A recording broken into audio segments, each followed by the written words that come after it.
Economist Intelligence, and I'd like to invite my panel, Rishabh Bhandari from Wells Fargo and Bryan Stirewalt from EY.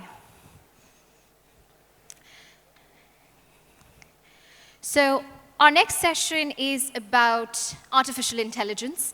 We did touch upon a bit of it in yesterday's session, where we talked about the use cases, and today we're hoping to talk a little more about the regulation side of things. You can't talk about all the excitement without talking about a bit of restraint and control, given how this technology is evolving. So I like to use the phrase, the year of experimentation. 2023 was, so to say, the year of experimentation with AI, and 2024 has really been the year of implementation across industries, but finance has definitely been at the forefront of it, like with any other emerging technology. And I'm curious to know what are some of the thoughts of financial services companies, fintech companies, and regulators in particular when it comes to AI. But before that, Bryan, let's begin with you. What are some of the use cases that you have seen so far in the financial services sector that excite you and worry you? I hope this is, there we go. Thank you, Laveena, and it's a real pleasure to be here, and hats off to the organizers for getting such a great group here and such a lively audience. There's always a lot of buzz in the fintech world, and there's even more buzz now in the AI world. So I think banking as an industry became a technology industry long ago. It just slowly has evolved. But it's become more and more digital over time, and the digital transformation journey now is well underway for a lot of institutions, and particularly now as they connect with fintech. So we're seeing a lot of, I think, really exciting use cases for artificial intelligence now, and some of them are both on kind of both sides of the balance sheet, we'll say, using a financial term. One example of that is fighting financial crime. So AI is incredible, I think, at pushing banks forward, being more effective in fighting financial crime. But it's not, in that application, it's not a choice. You really have to go to AI because the criminals have gone to AI. Yep. So on that journey is on both sides, but the AI journey there is incredibly exciting and incredibly useful.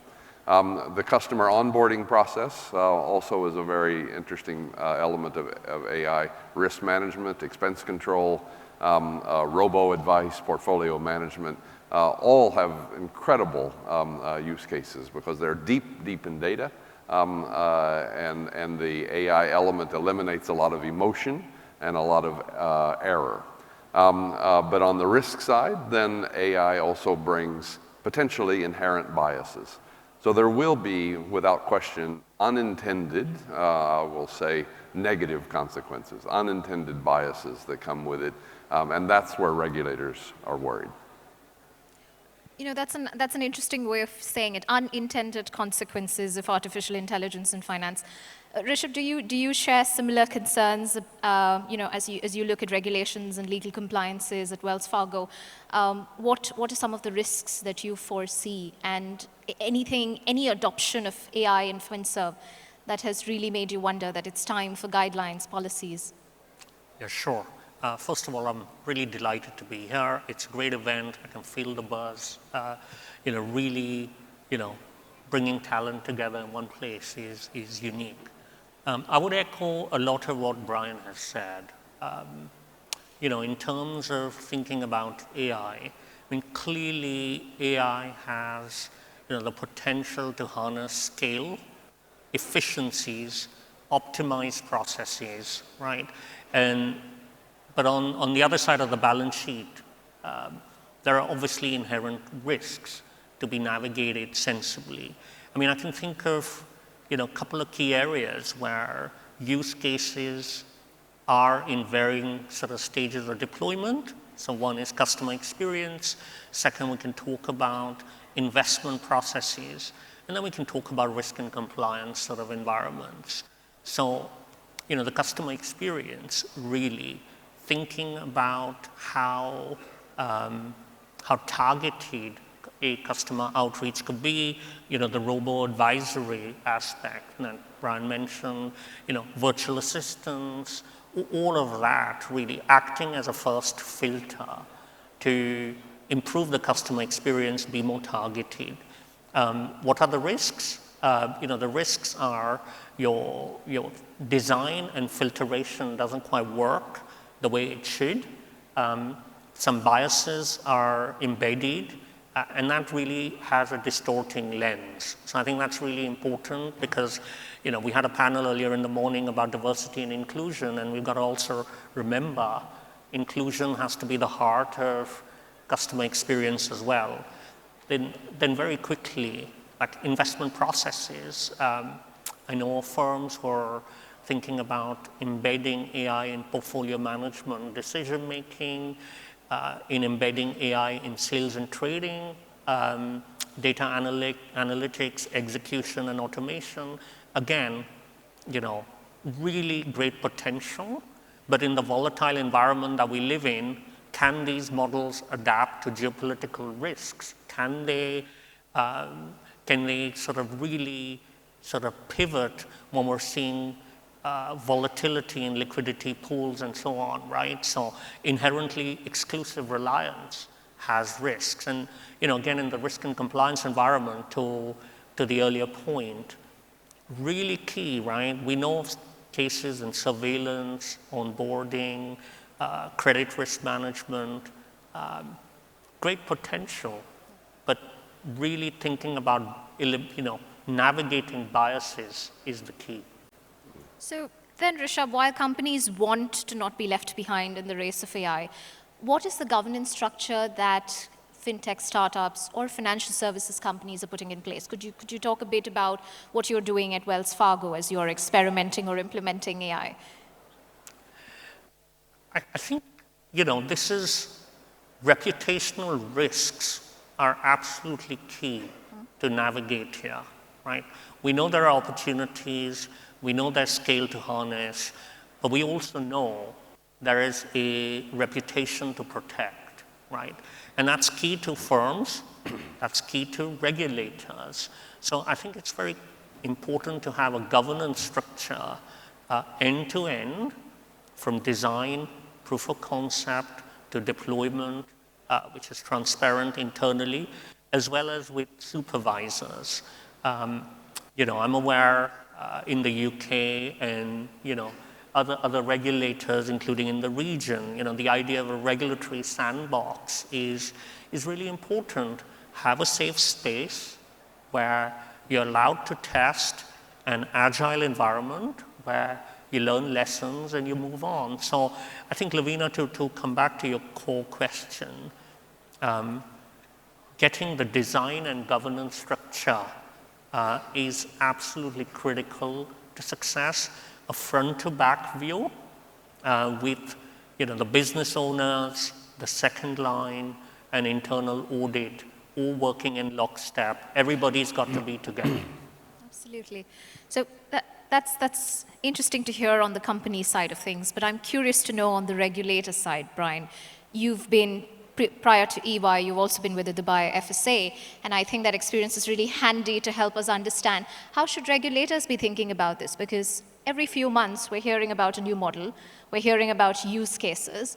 So what would be your recommendations to financial service regulators?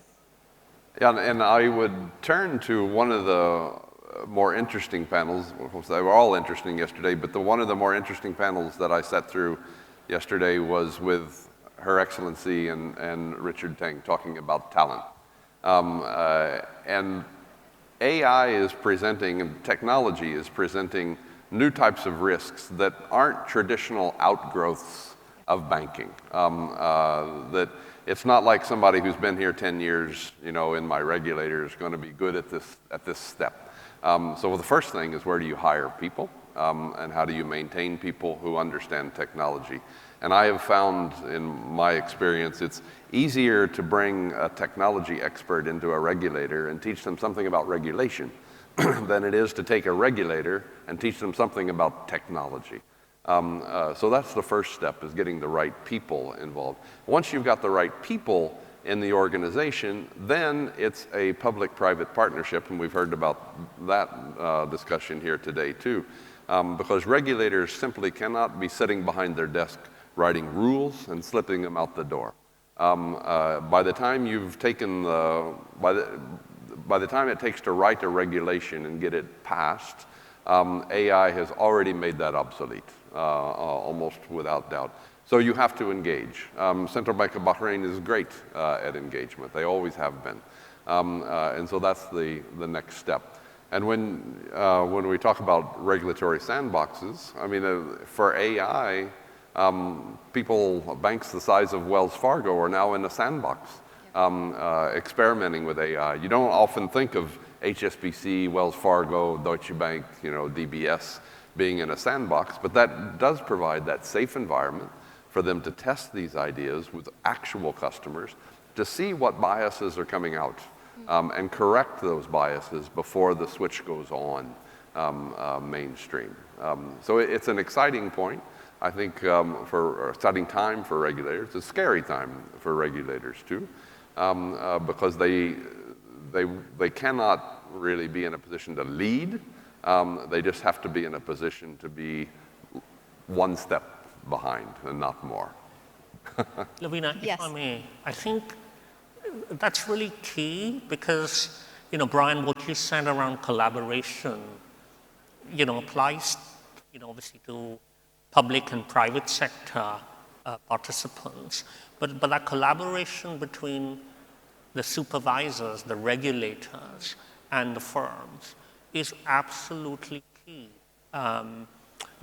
Just as I was talking about an end-to-end collaboration from a firm perspective, on the other side of the fence, if you're a regulator, you too have many divisions, you too have many departments with different mandates, from supervision to markets to enforcement, et cetera, et cetera. Everybody has to be on that journey together.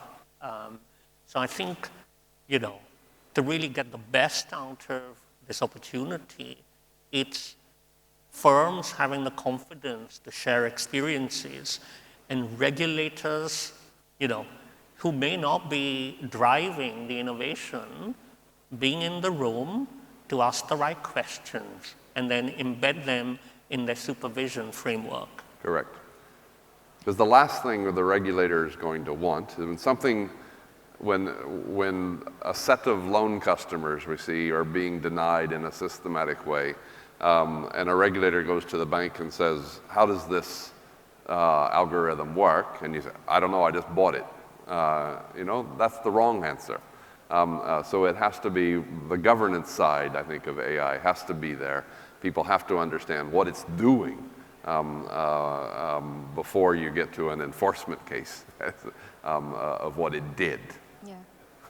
Well, we've unfortunately not yet had a lot of legislation that's been formalized on AI, and understandably so. It's an evolving technology. But the EU's AI Act, which is pan-industry, is a really good benchmark. I think they've done a really good job previously with GDPR, a model that's been adopted across the globe, and I suspect a similar thing might happen with AI. I'm sure every country would like to pick bits and pieces that work for them, trying to not stifle innovation, but also regulate in a balanced manner. So, Rishabh, from an FS perspective particularly, which would be the core areas that regulators should be focused on when they're framing a legislation or even some kind of a policy guideline in the absence of a law? Well, I'd say a couple of things, right? I mean, there is no universal answer to this, but thinking about the right principles, I think regulators, we don't want regulation to stifle innovation. I mean, that's got to be key. To end up in an over-regulated world, which is acting as a detriment to creativity, free thinking, expansion or choice, I think would be counterproductive. So, the question is, why are we regulating? That takes me to outcomes. So I think a key cornerstone here is, what outcomes are we trying to achieve? What outcomes are we trying to promote, right? Whether we're trying to promote, consumer choice, fairness to consumers or customers, really thinking in a more outcomes-focused direction, not at the cost of innovation, I think is key. So, to give you an example, in the UK, we've had the consumer duty come in. Now, that has a core set of principles which, have been relevant to if you're in retail banking or retail financial services, that's directly relevant to you. But if you're still in a wholesale banking environment, that is still relevant. And what these principles really talk about are not controversial. Driving fair outcomes, thinking about firms' governance structures, thinking about manufacturing processes, value chains, thinking about root causes, clarity of communication with clients, helping them understand the risk. So, if you're thinking broad brush and really sort of applying them without stifling innovation, I think that for me is the key. Well, I have a few more follow-up questions because I cover this. This is bread and butter for me. But if there's anyone in the audience who has a burning question on AI, then we could pass around the mic. Okay, in that case, I will ask another question. In FS, we're moving away very quickly from front-end facing applications, right? Predictive analysis is one application that's being explored in consumer goods and finance. How far are we really from using AI solely or in a big way for these applications in FS? And when I say how far are we, I mean in terms of customer confidence and also confidence at the banking level. Rishabh, if you could. We're further along than we were on that spectrum, say, if you asked the question a couple of years ago, well, we still have a long way to go. Yeah. I think we have yet to unlock the true potential where, really thinking about how this can be embedded in a robust framework without acting as a substitute for human decision making. Because I still believe, that you do need a 4 eyes check. Automation will take you, X many miles along the journey, but you need somebody to drive the car. That is key. And I also think, part of, being clear here is roles and responsibilities. And really this should be an environment where it's business as usual, just as firms are taking decisions for, all manner of things, and we're talking about who is accountable for that decision. And, in the UK and in many other jurisdictions, including in Asia, we've got executive accountability regimes that really underpin decision-making and dependencies, particularly for large global organizations, right? I think embedding that decision-making framework for AI, being clear who is accountable, who is dependent on whom, who is taking ownership is key to sort of moving forward on that journey. That would be my view. Bryan, any thoughts to add before we close? So we're now in the AI journey at the excitement stage. We're about ready to enter a little bit more of a chaotic stage. I say that once these are put in place and people really didn't understand what it was going to do, and there will be unintended consequences that have to be corrected. So I would say in the next year or so, we're still excitement, In the 2 to 5 year category, we're going to go through a bit of chaos, which will lead then to more of a global standard for how these things are controlled. And then in the 5 to 7 year period, it will be fully implemented. And I think that's an exciting time. It's exciting indeed, and I think it's a space that we should all be watching out for, because as the technology evolves, so will the regulation, and it will not be a uniform regulation, that's safe to say, across geographies. So yes, looking forward to that. With that, thank you very much, Bryan and Rishabh, for your time and your thoughts. Our speakers are available in the networking area if you'd like to have any follow-up conversations. Thank you. Thank you.